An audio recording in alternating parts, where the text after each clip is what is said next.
నమస్కారం. Welcome to ఆదా. నేను మీ హరిత. అండ్ ఈ రోజు మనందరికీ తెలుసు అయోధ్యలో శ్రీరామ మందిరం ప్రారంభోత్సవం అని. సో ఈ ప్రారంభోత్సవాన్ని మన ఇండియా మొత్తం ఎంత ఘనంగా జరుపుకుంటున్నారో మనందరికీ తెలుసు. సో ఈ రోజు మనం వచ్చేసాం దేవినగర్లో ఉన్న శ్రీరామాలయంకి. సో ఇక్కడ అయోధ్య శ్రీరామ మహోత్సవం జరుపుతున్నారు. సో అది మనం ఈ రోజు షూట్ చేయడానికి వచ్చాం. సో లోపలికి వెళ్దాం రండి.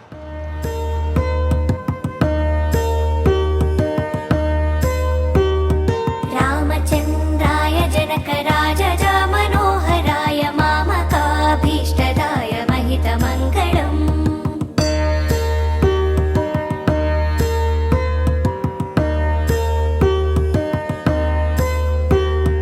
कोसलेशाय मण्डहासदासपोषणाय वासवाधिविनुतसत्वराय मङ्गलम्.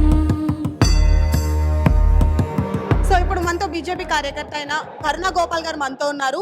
సో ఈ రోజు జరుగుతున్న అయోధ్య రామ్ మందిరం ప్రారంభోత్సవం గురించి ఆమె మాటల్లో విందాం. జై శ్రీరామ్. ఇవాళ ఈ దేవీనగర్లో జరిగే పెద్ద కార్యక్రమం మన అయోధ్యలో ప్రాణప్రతిష్ఠ జరుగుతున్న సమయంలో మీకు ఆ మంగళ వాయిద్యాలు వినిపిస్తూనే ఉన్నాయి. అక్కడ రామ కళ్యాణం జరుగుతోంది. మీరు వీరందరితో మాట్లాడారు. ఆ ధర్మాధికారులు వాళ్ళు సురేష్ త్యాగి గారు, మధు త్యాగి గారు, ఆ మూర్తి గారు, వీరందరూ కలిసి ఈ గుడిని సంరక్షించి మన అయోధ్యలో ఎప్పుడు 1992లో కడదామనుకున్నారో అదే టైంలో వాళ్ళు స్టార్ట్ చేయడము, దాన్ని ముందుకు తీసుకెళ్ళడం జరిగింది. అయితే ఇక్కడ చాలామంది అడుగుతూ ఉంటారు, రామ్ మందిర్ కట్టడం వల్ల ఎవరు దీని వెనక ఉన్నది అని. నేను నిరభ్యంతరంగా నొక్కి వక్కాణించేది ఏంటి అంటే, ఈ రామ్ మందిర్ వెనుక ఉన్నది బీజేపీ, ఆర్ఎస్ఎస్ మాత్రమే. ఎందుకు అంటే మీరు చూసే ఉంటారు, ఏ పొలిటికల్ పార్టీ కూడా దీన్ని సపోర్ట్ చేయలేదు. సో 1992లో ఎంతమందో మీ అందరికీ తెలుసు, అప్పుడు జరిగిన ప్రాబ్లమ్స్, ఎంతమందో కరసేవకుల్ని చంపేశారు. అందులో ముఖ్యంగా చెప్పాల్సింది కొథారీ బ్రదర్స్ అని. వాళ్ళు ఎంతో దైవభక్తితో రామాలయం కావాలి అనుకుని వాళ్ళు ప్రయత్నం చేస్తే వాళ్ళని నిర్దాక్షిణ్యంగా షూట్ చేసి చంపేశారు. ఎంతమందో ప్రాణత్యాగం చేశారు. మనకు తెలిసిందే గోధరా ప్రాబ్లం, చాలామంది ప్రాణత్యాగం చేశారు. అలా ఉండగా బీజేపీ మేము రామ్ మందిరం అయోధ్యలో మళ్ళా కట్టిస్తాము అన్నప్పుడు మా బీజేపీని ములాయం సింగ్ యాదవ్ వీళ్ళందరూ వదిలేశారు. సో బీహార్లో అది మాకు ఎగెయిన్స్ట్గా తయారైంది. తర్వాత ఈ ఉత్తరప్రదేశ్లో సమాజ్వాడీ పార్టీ కూడా మమ్మల్ని వదిలేసింది. అయితే ఈ ఒక్క గోల్ పెట్టుకుని మా బీజేపీ ముందుకు తీసుకుని వెళ్ళి ఆర్ఎస్ఎస్తో కూడి చివరికి మనకి అయోధ్యలో ప్రాణప్రతిష్ఠ ఈరోజు జరిగింది. అయితే చాలామంది అడుగుతూ ఉంటారు, మోడీ గారు అసలు ఆయన ఏమిటి? అందరికీ తెలుసు ఆయన ఎంత, కొంతమంది యుగ పురుషుడు అంటారు, కొంతమంది కారణ జన్ముడు అంటారు. అన్నీ కలిపి ఆయనే. నా ఉద్దేశంలో ఆయన ఒక పుణ్యజీవి, ఒక హనుమంతుడి లాంటివాడు ఆయన. ఎందుకంటే మన జీవిత కాలంలో చూస్తాము అనుకోలేని ఈ అయోధ్యలో గుడిని కట్టించడం అనేది సాధ్యం కాదు. సో ఒక హనుమంతుడిలాగా ఒక అసాధ్యాన్ని సాధ్యం చేసేవాడు హనుమంతుడు గనక, అలాగా మన మోడీ గారు అది తీసుకెళ్ళి అక్కడ ప్రాణప్రతిష్ఠ చేసి ఇవాళ మొత్తం మన దేశం అందరికీ ఒక రకమైన కళ్యాణం చూపించారు. సో మనకి ఇక ముందు వచ్చేది రామరాజ్యం.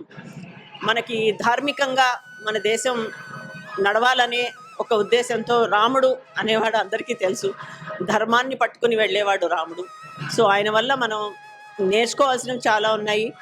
మన రామాలయం రావడం వల్ల మన ధార్మిక జీవితం బాగుపడుతుంది. మనం మన దేశాన్ని ఎలా ముందుకు తీసుకెళ్ళాలి అన్నది కూడా ఒక ధర్మబద్ధంగానే జరుగుతుంది. దానివల్ల మనం అందరం ఇవాళ సుదినంలాగా పరిగణించి ధన్యులమయ్యాం. ఇంకా అంతకుమించి చెప్పవలసింది ఏం లేదు. సో చాలామంది ఇది పొలిటికల్ ఎజెండా అంటున్నారు. వాటికి అది మేము మహద్భాగ్యం అనుకుంటున్నాము, వాళ్ళు పొలిటికల్ ఎజెండా అనుకుంటున్నారు. అది వారి దౌర్భాగ్యం అని నేను చెప్తున్నాను. మన హిందూ ధర్మం ప్రాచీన ధర్మం, సనాతన ధర్మం ఎప్పటికైనా మన దేశాన్ని ముందుకు తీసుకెళ్తుంది. అదే మనకు కావాల్సింది. ఈరోజు జరిగిన ఈ ప్రత్యక్ష మీరు చూసే ఉంటారు, ఎంత వందల మంది వచ్చి రామనామం చెప్పి తరించిపోతున్నారు. అదంతా మన పుణ్యం అనే అనుకోవాలి. సో ధన్యవాదం. Ma'am, I have one more question. మీరు ఇన్ని సర్వీసెస్ చేస్తుంటారు, లైక్ ఇంత మంచి పొజిషన్లో ఉన్నారు. సో అసలు మిమ్మల్ని చిన్నప్పటి నుంచి ఇప్పటి వరకు అసలు మిమ్మల్ని మోటివేట్ చేసింది ఏంటని తెలుసుకోవచ్చా? చూడండి, మా ఫ్యామిలీలో మేమందరం ఎలాంటి వాళ్ళం అంటే హ్యూమిలిటీ అన్నది మాకు చాలా ఇంపార్టెంట్. మా నాన్నగారు ఒక ఐఏఎస్ ఆఫీసర్ అయినా కూడా మామూలుగా ఒక చిన్న గవర్నమెంట్ క్వార్టర్స్లో ఉండి మమ్మల్ని బస్సుల్లో స్కూళ్ళకి పంపించేవారు. మా ఫ్యామిలీ అంతా ఐఏఎస్ ఆఫీసర్సే. నేను వాళ్ళకి 20 ఏళ్ళుగా చదువు కూడా చెప్పాను. ఈ అంతర్జాతీయంగా 14 కంట్రీస్లో ఉద్యోగం చేశాను నేను. అయితే ఇవన్నీ జరిగినా కూడా మాకేమీ అది నేను సాధించాను అనుకోను. అదేదో దైవేచ్ఛ అనుకోవాలి, దేవుడిచ్చిన వరం అనుకోవాలి. సో మోటివేషన్ అనేది ఆ దేవుడే, అంతకుమించి ఏమీ లేదు. సో చిన్నప్పటి నుంచి దేవి ఖడ్గమాల చదవడము, ఆ అమ్మవారి ధ్యానంలో ఉండడము, ఏమన్నా మనసులో బాధ కలిగితే శ్రీమాత్రే నమః అనుకోవడము, ఇవన్నీ చేయడం వల్ల మాకు అదే మోటివేషన్. ఒక మనిషి వల్ల మోటివేషన్ జరిగింది ఎప్పుడు లేదు. మేబీ ఆ పైనుంచే మాకు డైరెక్ట్గా డివినిటీ అండ్ బ్లెస్సింగ్ జరిగింది. ఓకే. అండ్ ఇప్పుడు అయోధ్యలో మన తెలుగువారి పాత్ర ఎంత ఉంది మ్యామ్? మన తెలుగువారు అన్ని చోట్ల ఉన్నారండి. తెలుగువారు లేకుండా ఎక్కడ ఏం జరిగింది చెప్పండి. మనం ఇక్కడి నుంచి చాలా మీరు చూసే ఉంటారు, అన్ని రకాల మన లడ్డూలు వెళ్ళాయి, 1,00,000 లడ్డూలు తిరుపతి నుంచి వెళ్ళాయి, ఎన్నో రకాల వస్త్రాలు వెళ్ళాయి, మన ఒక గజమాల వెళ్ళింది మన తెలుగు వాళ్ళు చేసిందే. సో ఇంకా మనం తక్కువ ఏం చేస్తాం. మన బ్యూటీ ఆఫ్ దిస్ ప్లేస్ ఏంటంటే అందరినీ ఇన్వాల్వ్ చేశారు కనుక. ఇప్పుడు కర్ణాటక వాళ్ళు మన రామ్లల్లా విగ్రహం తయారు చేశాను అనుకుంటే, ఒకళ్ళేమో మేము కిరీటం చేసాము, ఒకళ్ళేమో మేము గర్భగుడి చేసాము, లేకపోతే ధ్వజస్తంభం చేసాము. అలా ప్రతి ఒక్కళ్ళకి ఒక చిన్న పాత్ర. మనం అందరం నువ్వు డొనేట్ చేసావు, నేను డొనేట్ చేసాము. డొనేట్ అనకూడదు, మనం కూడా కాంట్రిబ్యూట్ చేసాము మన దానికి. సో అది అందరి పాత్ర ఉంది. అందరూ ఆయన మన అందరి వాడే. రామచంద్రాయ జనక రాజజ మనోహరాయ మామకాభీష్టదాయ మహితమంగళం.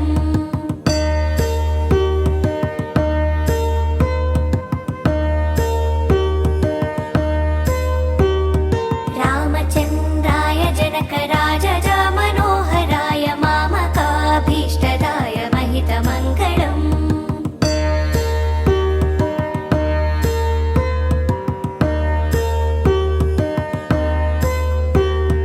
కోసలేశాయ మందహాసదాసపోషణాయ వాసవాధివినుత సత్వరాయ మంగళం.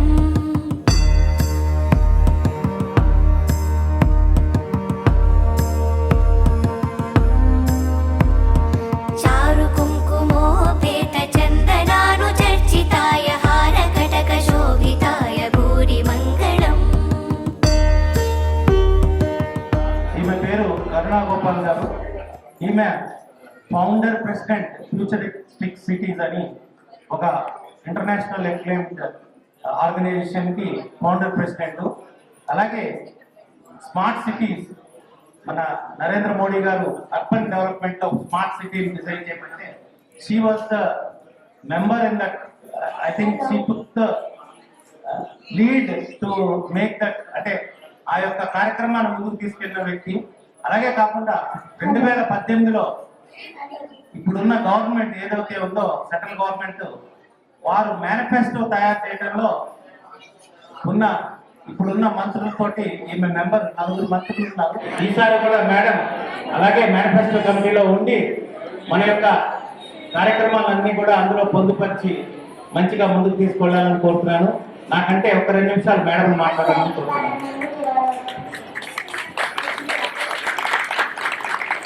అందరికీ నమస్కారం.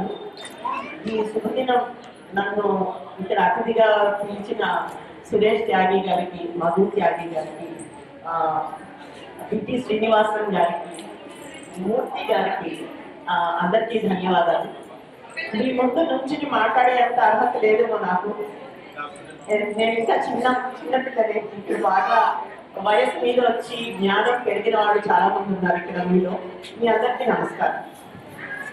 మన అందరం ఎంత సౌభాగ్యం, అలాంటిది మనం మన జీవిత కాలంలో రాముడిని చూస్తున్నాము. రామ ప్రతిష్ట కళ్ళారా చూసే అవకాశం మన మోడీ గారు ఇచ్చారు. ఇంకా అంతకు మించి మనకి ఈ జీవితంలో ఏమీ ఎక్కువ అవసరం లేదని నేను అనుకుంటున్నాను. మేము చిన్నగా ఉన్నప్పుడు మా ఇంట్లో విష్ణు సహస్రనామం చదవమనేవారు. అయితే విష్ణు సహస్రనామం చదవలేని వాళ్ళు అందరికీ తెలిసిందే శ్రీరామ రామ రామేతి రమే రామే మనోరమే సహస్రనామ తత్తుల్యం రామనామ వరాడనే 3 సార్లు చదివితే అది ఒక విష్ణు సహస్రనామం చేసినంతే పుణ్యమని. రాముడు ఎంత మహానుభావుడు, ఏకపత్ని వ్రతులు అందరికీ తెలుసు. ఈ ఒక్క శ్లోకం చెప్తాను. రామాయ రామభద్రాయ రామచంద్రాయ వేదసే రఘునాథాయ నారాయ సీతాయ పతయే నమః. సీతాయ పతయే నమః. రాముడిని ఎంత పిలిచినా పలకకపోతే సీతాయ పతయే నమః అంటే నువ్వు సీతాదేవికి పతివయ్యా అన్నప్పుడు ఆయన పలికాట. అంటే అంత ఏకపత్ని వ్రతులు, అంత ధర్మాన్ని ఆయన ధర్మాన్ని నడిపించినట్టుగా ఎవరూ చేయలేరు. సో మన సౌభాగ్యం అనుకోండి, ఈ రోజు మన అందరం కలిసి ప్రత్యక్షంగా అది చూస్తున్నాము. మీ అందరికీ నా కృతజ్ఞతలు. మనం ఇలాగే చిరకాలం నవ్వుతూ దైవ సన్నిధిలో సత్సాంగత్యంలో ఎంత గడుపుతామో అంత ధన్యులు అవుతాం. ఇంజనీర్స్ ఇండియా లిమిటెడ్ అని మన ministry of petroleum and natural gas కింద ఒక నవరత్న కంపెనీలో నేను director, government of India company.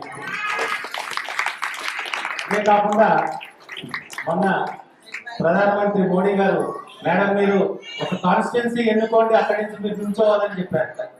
అది కూడా సౌభాగ్యం ఉంటే మన మరకాటి నుంచే అనుకో. Thank you.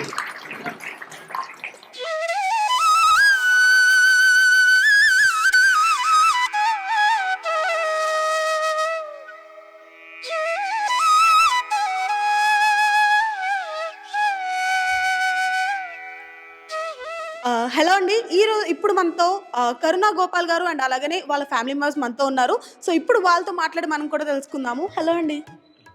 So today in Ayodhya in Sri Rama Mandir inaugurated, right? Speak few words. Jai Shri Ram. It is a much awaited event. We all have waited for our lifetime, and 5 years wait which we had, and we are fortunate that in our life we are witnessing this such a big event where Ramchandra ji is going to be in his house, and we all are very, very fortunate that the whole world is celebrating it, and every country there is some or the other activity related to Jai Shri Ramji, this puja. And here our temple, this is a Ram temple. It was also inaugurated when Ayodhya first time, the moment has taken place in 92. At that time also this temple Bhumi Puja was done by Kanchi Kamkoti Shankaracharya ji, and that time my husband and the whole team, we had taken a vow that temple can wait, but we will not wait for this temple to come up and bless all surrounding people. And in a due course, this temple has become so powerful that people come from so far to take the blessing of Ramchandra ji. Thank you. जय श्री राम. आज हमारे भारतवर्ष के लिए एक बड़ा ऐतिहासिक दिन है. कई 5-6 वर्ष के बाद आज प्रभु राम अयोध्या में अपने स्थान पर अपने मंदिर में विराजित हुए हैं. सारा विश्व आज भारत की तरफ भाग रहा है, प्रभु राम की प्रशंसा कर रहा है. और हमने आज हैदराबाद में ये मंदिर में, इसका नाम है श्री रामालयम, ये मंदिर को स्वामी शंकराचार्य जी कांची कामकोटी पीठम ने स्थापित किया था, और तब से हमारी एक डेडिकेटेड टीम इसकी देखभाल कर रही है. हम यहाँ आज करीब 1000 जो हैं स्त्री एंड पुरुष बच्चे इकट्ठे हुए हैं भगवान का सेलिब्रेशन के लिए, दर्शन के लिए. प्रसाद की उत्तम व्यवस्था की गई है और बहुत ही धार्मिक सनातन सात्विक ढंग से हमने पूजा विधि विधान किया है। रामलला का अयोध्या में दर्शन किया है यहाँ से टीवी पर। इस सब के लिए मैं अपनी टीम को धन्यवाद देता हूँ और प्रभु राम से प्रार्थना करता हूँ कि हमारे देश की रक्षा करें और सबको सम्मान दे के सब परिवारों को उन्नत करें। धन्यवाद। నమస్తే అండి. అసలు అయోధ్యలో శ్రీరాముడి దర్శనం కలుగుతుంది అని, ఆ భాగ్యం మనకు కలుగుతుందని ఇప్పటి వరకు మనం అనుకోలేదు. బట్ ఇప్పుడు మనందరికీ ఆ భాగ్యం కలిగింది. సో ఇప్పుడు మీకు ఎలా అనిపిస్తుంది? ముందుగా జై శ్రీరామ్. అయోధ్య మూమెంట్ 92లో స్టార్ట్ అయినప్పుడే మా ఆలయం కూడా మేము కట్టడం ప్రారంభించాం. ఒక విధంగా మా ఆలయం పూర్తి చేయడానికి కూడా ఈ అయోధ్య మూమెంట్ సహకరించింది. ఎందుకంటే ప్రజల్లో అప్పుడు రామాలయం, రాముడు, అయోధ్య అనే ఆ భావన ఎక్కువగా ఉండటం వల్ల ఈ ఏరియాలో రామాలయం లేదు. దేవీనగర్, సైనిక్ నగర్ ప్రాంతంలో రామాలయం కడుతున్నామంటే చాలా ముందుకొచ్చి అందరూ కూడా విరాళాల ద్వారా ప్రోత్సహించి చేశారు. అయితే మేము మా రామాలయం కంప్లీట్ చేసాం, కానీ అయోధ్య రామాలయం కాలేదు. కానీ దీని అంతటికీ కారణమైనటువంటి ఎన్నో పార్టీలు వచ్చినాయి, ఎంతోమంది ప్రామిస్ చేశారు. బట్ ఎవరు కూడా అది నెరవేర్చలేకపోయారు. మనం ఈనాడు ఈ ఒక నరేంద్ర మోడీ ఆయన ప్రభుత్వంలో ఆయన ఈ రామాలయం సువిధ ఈ విధంగా రావడానికి ఎన్నో అడ్డంకులు ఉన్నాయి. వాటన్నిటిని కూడా ఒక్కొక్కటి ఛేదించుకుంటూ పక్కకు నెట్టుకుంటూ ఎవరిని నొప్పించక మొత్తానికి ఈ రోజున అయోధ్యలో రామాలయం ప్రతిష్ట జరగడం వల్ల ఆ దేవదేవుని చూసి అందరూ కూడా తన్మయత్వం పొందాం. మా జన్మ కూడా ధన్యమైంది. మేము ఈ రామాలయంలో ప్రతి సంవత్సరం కూడా శ్రీరామనవమి చాలా గొప్పగా చేసుకుంటాం. అది ఈ చుట్టుపక్కల ఉన్నటువంటి 2000 మంది జనం కూడా వస్తుంటారు. ఈరోజు ఈ అయోధ్య శ్రీరామ విగ్రహ ప్రతిష్ఠ సందర్భంగా ఇక్కడ మేము ఏర్పాటు చేసినటువంటి కళ్యాణం, తర్వాత పట్టాభిషేకం కూడా చూడటానికి దగ్గర 1000 మంది వచ్చారు. ఈ కార్యక్రమానికి చాలామంది కూడా మీడియా వాళ్ళు కూడా చాలా సహకారం చేశారు. నేను ఆ కమిటీ తరఫు నుంచి మీకు కూడా మా ధన్యవాదాలు తెలుసుకున్నాను. కరుణా గోపాల్ గారు కూడా ఈ అయోధ్య రామాలయం అక్షింతలు పంచడంలో చాలా కీలక పాత్ర వహించారు. మా కాలనీలో అందరికీ కూడా చేరేట్టు ఆమె ఎంక్వైరీ చేసి అందరినీ ప్రోత్సహించి ఆ అక్షంతలు అందరి ఇళ్ళకి చేరుకునేట్టు చేశారు. ఆమె కూడా మా దేవీనగర్ సైనిక్ నగర్ శ్రీరామాలయం కమిటీ తరఫున నేను ధన్యవాదాలు తెలుసుకుంటున్నాను. చివరిగా మా ఈ రామాలయం కట్టడానికి, ఇప్పుడు అయోధ్య రామాలయం కట్టడానికి మోడీ గారు ఎంతో ముఖ్యమో, మా ఈ రామాలయం కట్టడానికి సురేష్ కుమార్ త్యాగి గారు ప్లస్ వారి భార్య అయినటువంటి మధు త్యాగి గారు కూడా చాలా ప్రోత్సాహం చేశారు, చాలా విరాళం ఇచ్చారు. ఈనాటికి కూడా ముఖ్య పోషకులుగా మా ఆలయానికి ఉంటూ మమ్మల్ని ప్రోత్సహిస్తున్నారు. ఈ అవకాశం ఇచ్చినటువంటి మీ టీవీ వారికి ఈ అయోధ్య శ్రీరామాలయం విగ్రహ ప్రతిష్ఠ సందర్భంగా నేను ప్రత్యేకంగా అభినందనలు తెలుపుకుంటున్నాను. జై శ్రీరామ్. సో చూసారు కదా, సైనిక్ నగర్లో శ్రీరామాలయంలో జరుగుతున్న మహోత్సవం నాకు మాత్రం కన్నుల విందుగా అనిపించింది. మనం అందరం ఎప్పుడూ అనుకోలేదు అయోధ్యలో రాముడి దర్శనం చేసుకుంటాము అని. అంతటి భాగ్యం కల్పించిన మోడీ గారికి చాలా కృతజ్ఞతలు చెప్పుకుంటున్నాము. అండ్ అలానే మన తెలుగు రాష్ట్రం ఏదైతే ఉందో అక్కడి నుంచి తిరుపతి నుంచి 1,00,000 లడ్డూలు వెళ్ళాయి అన్నమాట అయోధ్యకి. అండ్ అవి వచ్చేసి 2000 కేజీల గీతో అయితే తయారు చేశారంట. అండ్ మరొక మంచి విషయం ఏంటి అని అంటే, హైదరాబాద్ నుంచి అయోధ్య ఏదైతే ఆ డోర్స్ ఉన్నాయో, ఆ వుడెన్ డోర్స్ అనేవి మన హైదరాబాద్కి చెందిన ఒక టింబర్స్ వాళ్ళు అయితే దాటిని డిజైన్ చేశారంట. ఇంతటి మంచి భాగ్యాన్ని కల్పించారు. సో అందరికీ జై శ్రీరామ్. ఇలానే ఆ రాముడి వారి ఆశీస్సులు మనందరికీ ఎప్పుడూ ఉండాలి అంటూ థ్యాంక్ యూ సో మచ్.